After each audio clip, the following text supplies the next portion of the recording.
Momentet spontane janë ato që mbahen mend gjatë. Një situatë e tillë ndodhi kur Monika Lubonja nisi të këndonte në studio.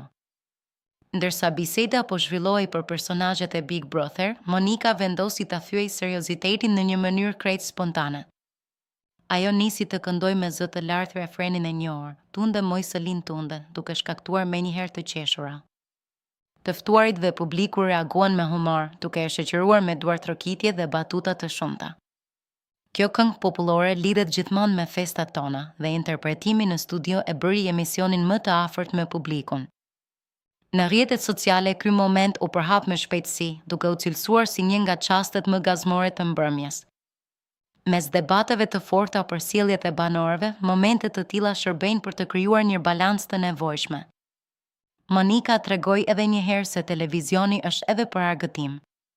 Kush tjetër do ta tunte studion kështu? Do ta shohim.